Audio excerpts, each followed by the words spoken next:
Well, hello and welcome to ILoveGay today. And we are jumping in the world of business in Europe.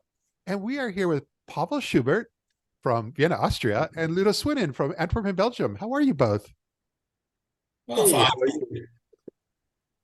It's so good to see you both. I especially with Pavel because of all of your social media posts that you do on LinkedIn. I feel like I know you guys already and so much of the work you do because you're very good at getting the word out. Thank you for the compliment. Yeah. But yeah, you guys both head up an LGBTQ chamber of commerce that's becoming more and more prevalent in Europe. We're seeing with kind of the rise of bringing together LGBT business people all across the continent. And so yours is East meets West. And tell us a little bit about kind of how you got started and about the organization. Well, East Meets West is the organization that we started 11 years ago. Yeah. The total start was, in fact, at a given moment, me and Pavel. We were driving by car from Hungary to Vienna because we were working in Central Eastern Europe. Yeah.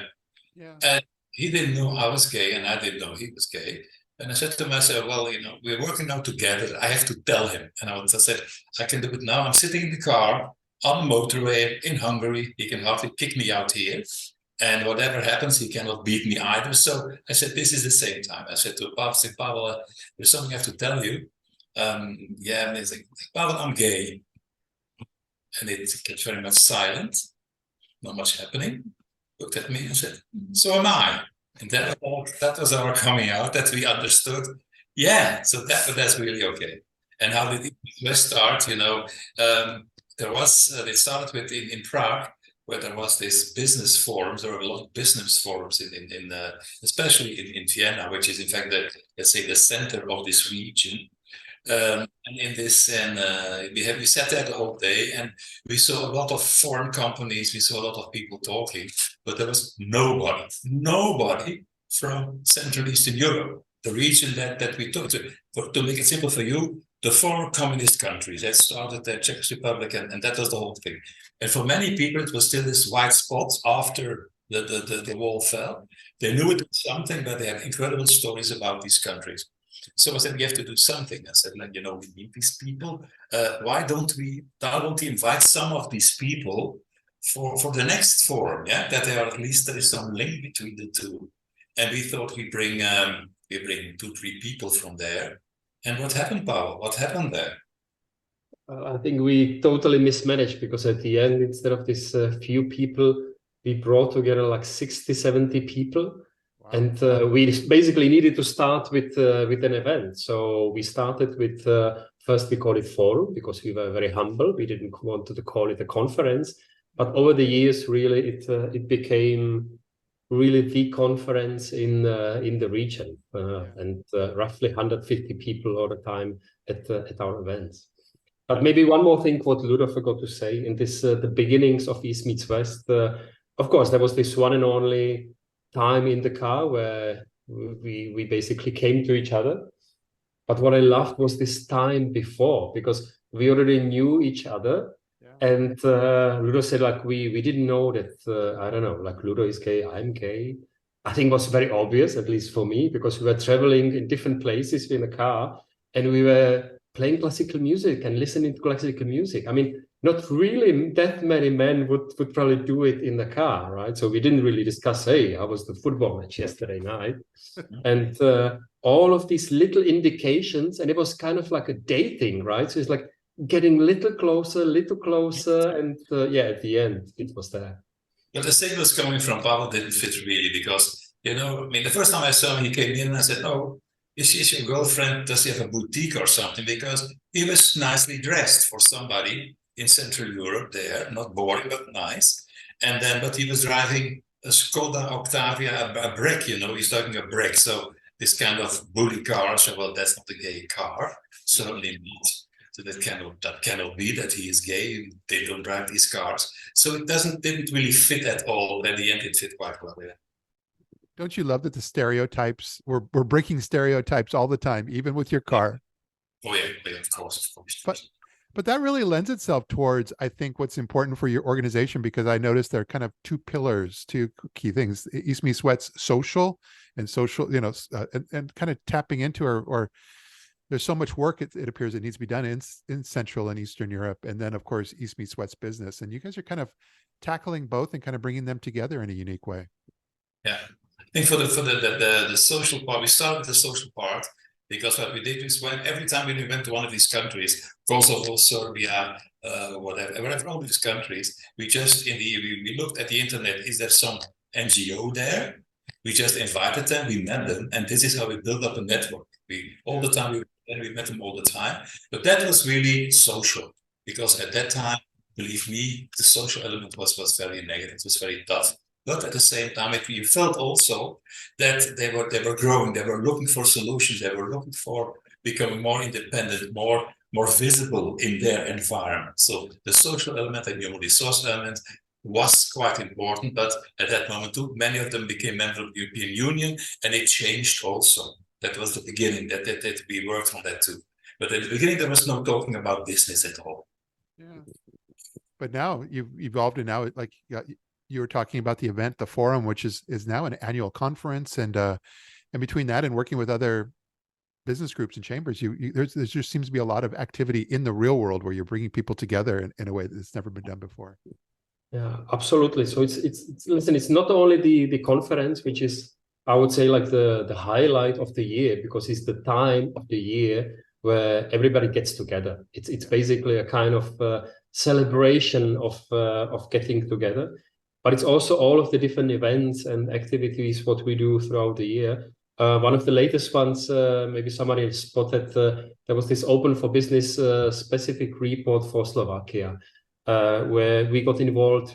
We helped putting this together, and also with the funding. Why? Because on 12th October, actually it's my birthday, 1.5 years ago, there was a shooting in Bratislava in the city center, and 2 people were shot dead in front of a queer bar or coffee place. And this was actually hurting a lot. And what we thought that, okay, so there were definitely things being done on the ground when it comes to mobilizing public.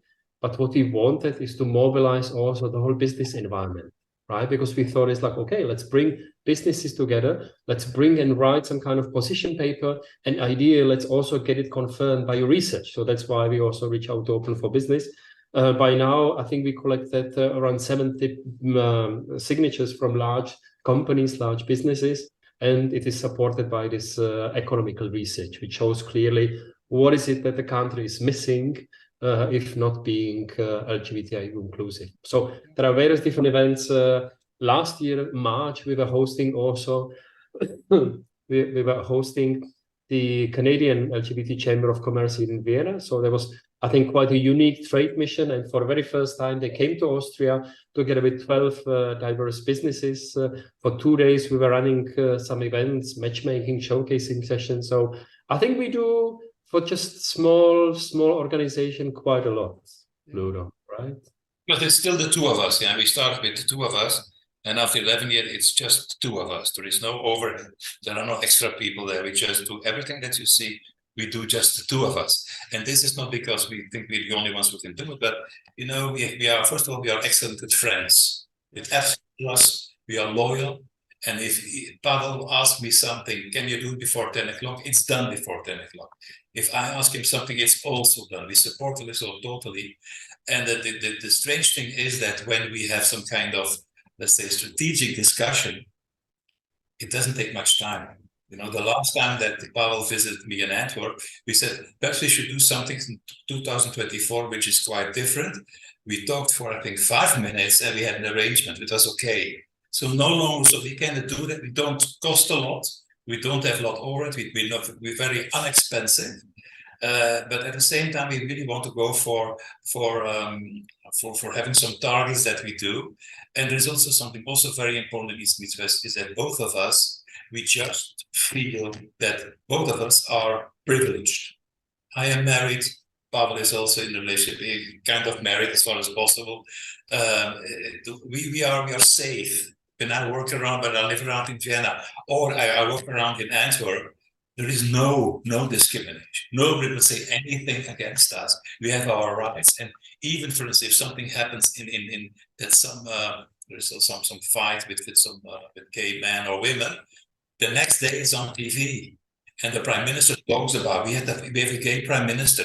We have all these things. It is it's business as usual. So that gives us a life that is free, that is protected, that is comfortable. And so many around us, not far from us, they don't have that. And we have seen in the last, let's say, years, deteriorating this, especially in Central Eastern Europe. We have Poland, who did stupid things. We have Russia, don't talk about Russia. We have Ukraine. It used to be, now it's changing. Belarus, look at Belarus, Serbia. We can give you so many examples of things going down because of the influence of populistic politicians. Mm-hmm. And also, so I can say that, a lot of influence from churches. American churches, very basic, a lot of money, and they also put these strange ideas in people's minds.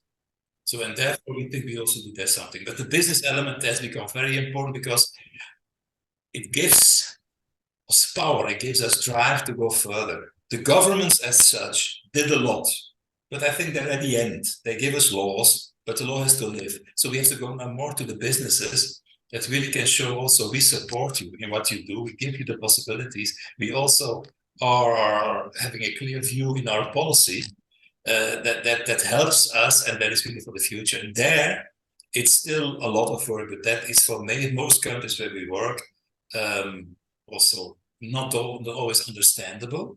And it goes slowly, it goes very slowly. But we continue to do this. But this is more the speciality of Pavel. Yeah, but I mean, as much as Ludo now sounded a bit negative, and true, the region is not that much fun, right? So things are not running really well. But what we try to do, at least with East meets West, is to look at it a bit from the brighter side, right? So, of course, we can always come and we can always complain all the time, but we try to always find either those things which are working well and really like bring them, showcase them, publish them, promote them as much as possible. And the same with role models, right? So this whole idea of East meets West is actually about showing role models from the community, showing them not only within the community, but also outside. So for the community, it's important, especially in this business environment, to show them so that people see that, yes, it is possible to be out. We know it's difficult, but it is possible to be out. And for the society, well, it's also important because it's not only about the one single day in a year of the Pride month, of the Pride March, that everything gets very rainbow, there is an explosion of rainbow colors, but it is basically part of the whole year. And we try to do this also, and maybe somebody also saw the pages. So what we do yearly, we always put together an overview, not only our own work. So we talk about what we have done, what events, what we have accomplished, but also what has been happening in the region the last 12 months. And I think it became a quite nice publication of almost 30 pages. Yeah. We started, I think, with just a few, but it's simply, there is so much to talk about. And secondly, Ludo simply loves writing. So sometimes he's hard to stop because, I mean, otherwise we would end up at 100 pages and that would be a little difficult for people to read.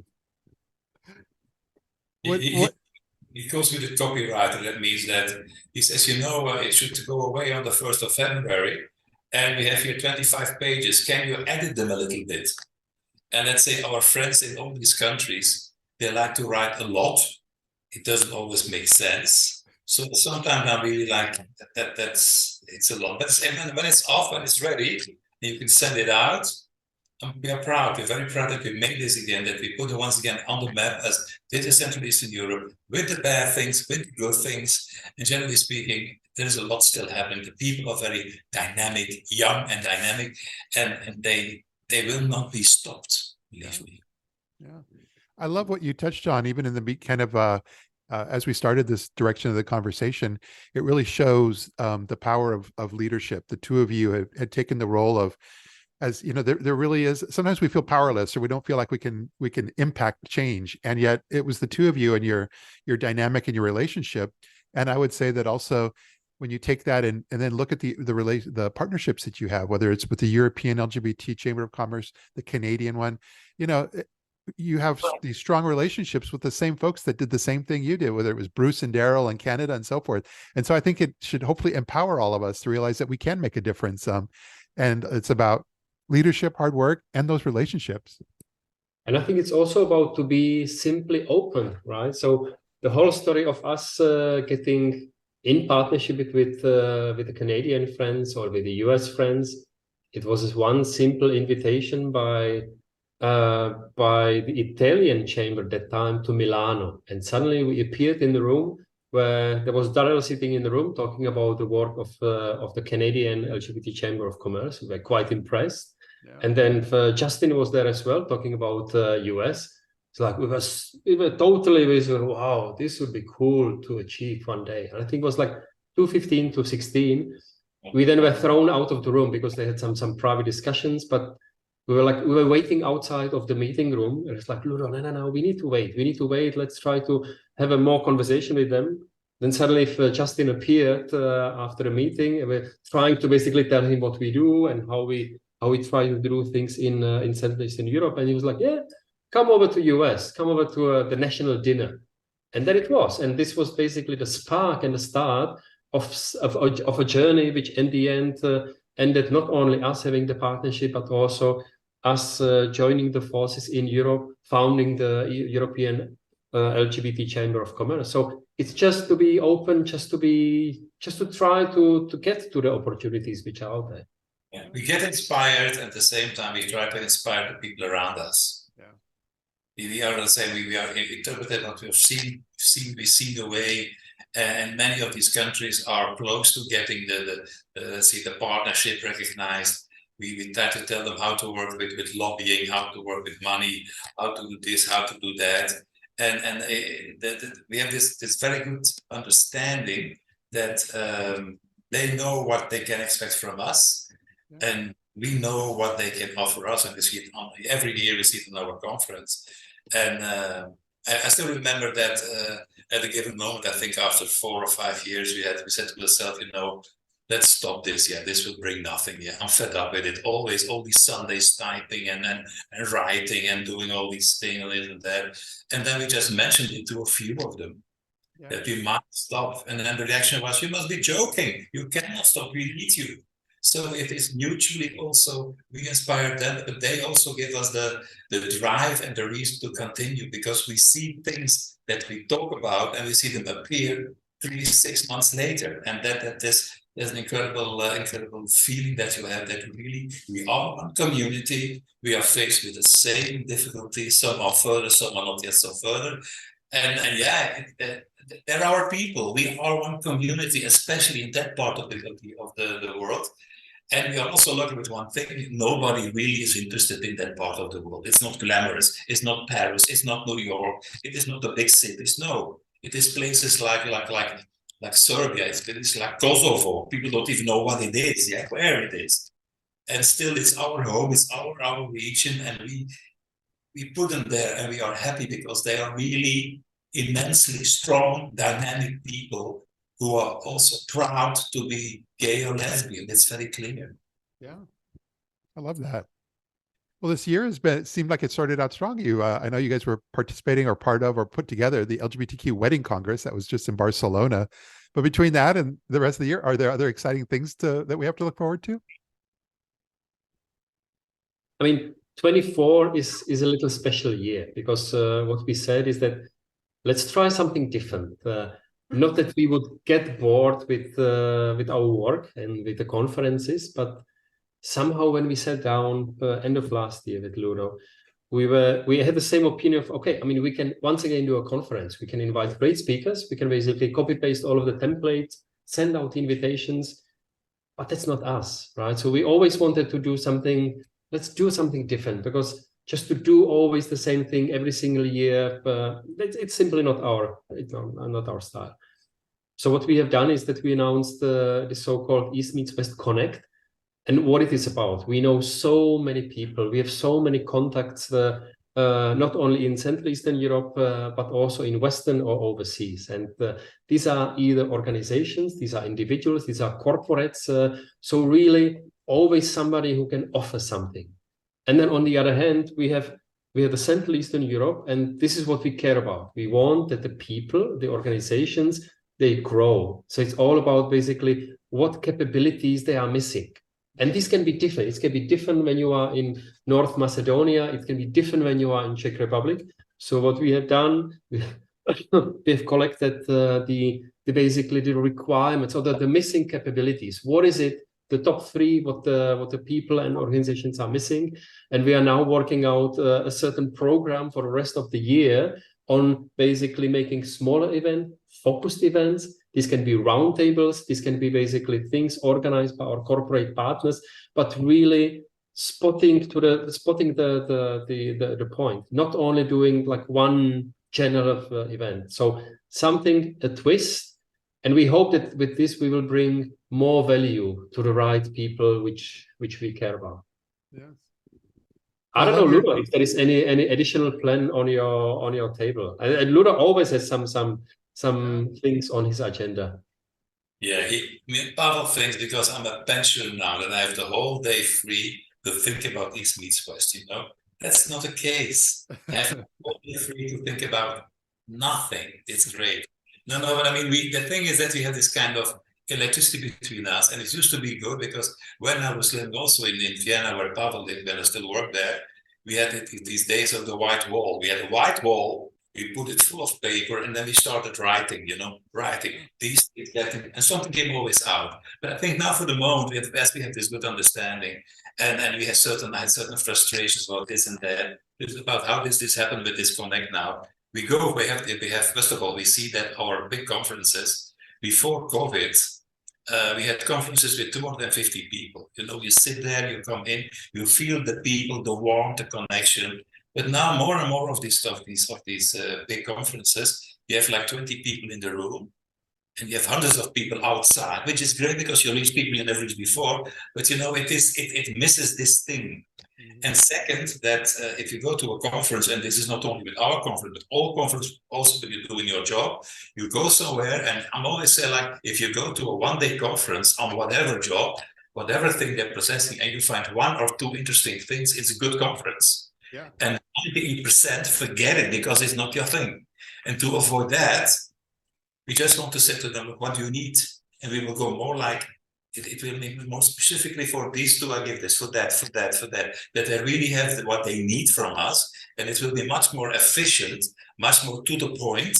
And it might help them. If some of our NGOs say, we have big problems, it's reaching corporates. How do you reach them? Do we knock on the door? Do we ring the bell? And then we can say, no, we talk about it, we reach them, and we put them together. So that is now we have Connect, and that is something that I think we should work on this year. And who knows what will pop up? You'll always have some people that say we plan a big project with the European Union, which is not easy, believe me. So we also support. We are now supporting also one of these projects with the European Union to get a project there founded, which is, I don't know how it is in the US, if the red tape is enormous. But the European red tape is not a red tape, it's a red motorway. It's like insanity. But we try it because they cannot do it on their own. We have some experience, we try to help them, and sometimes it works out. So on the one hand, we have our program, but sometimes things pop up and then we are there. It's very simple. For instance, last year, there was the first time that we had the European Pride. We had in Serbia, the first time in Belgrade, also in Eastern Europe. Yeah. So we go there, and then we decided to go there. We also said, let's have a small event there. We had a little event there. And then we also, once again, we lived how it was in Eastern Europe. Yeah. It was frightening. It was frightening because we always know that we are very happy and open and everything. And then you saw that a country where people are so hostile towards us that you say, oh, it's also a reality check that we have. Yeah. But this can happen this year too. We never know, but we are open for everything. We're very flexible, and we can be flexible in our organization because it's just the two of us. Yeah. Yeah, but I mean, what Matthew mentioned is the wedding congress, and I think it is our duty to also get a little bit out of our LGBT only events, right? So it's our duty to educate the others. And this wedding conference was actually quite quite, for me, important event.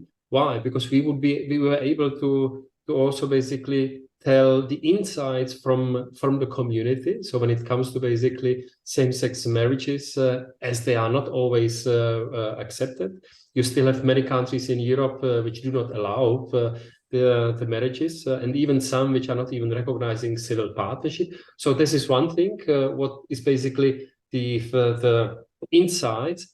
But it's also about opportunities, because if we run a chamber or business chamber, then it's about giving the opportunities to the LGBT businesses who are able to bring the added value to the supply chain. So if somebody is organizing a wedding and they want to have an LGBTIQ supplier for that and other thing, then we are of course able to help. So these events, which are outside of the core of the human rights, I think for us are important as well. Oh, this is good. And yeah, go ahead. Another example is when I arrived here in Capelle, where I live now, 2 years ago. I said at a given moment, you know what? I joined a political party. Not important which one, a local, general party, but on the level of our village, our city. And I went there and I had to present myself. And I said, well, yeah, I'm Ludo and I'm married to Eve, my husband, and everything.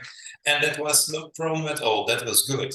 Then I talked about them. Do we do here in our environment? Do we do something for diversity? Do we do something to open up? Do we do something to be ready and think about these people too? And that starts working now. I mean, so you can also do that. It was not planned, because I said perhaps I don't know, perhaps they kick me out. That gay guy, kick him out. But I become very popular, especially with the older ladies. But that's one of my things. I'm always very popular with older ladies. Especially when they have a small handicap, I'm very popular. But they is now a part of their program for the next elections, which was not happening. And this is, of course, I don't want to be a big politician or anything, but you see, you also can do outside of your little environment. You can do things and say, look, I'm this, but have you thought about it? And then they say no. Although they don't hate us, they just say no. And that was put now in the program. So these are things that I think we can also make a difference. It's an important thing for us, making a difference with what we do. Yeah. Well, this is all fantastic. And even more importantly, I hope that there's always a good chance that if some of us get together in the real world in Palm Springs with the NGLCC conference coming in August. So I'll cross my fingers that could happen. Yes, I'm quite excited to be there again. Yes. But I think mostly I'm just really happy and I feel fortunate that you're able to take some time and kind of share the story with the rest of our audience about kind of what's going on there, and very excited to see kind of where things continue to go. Thanks a lot, Matt.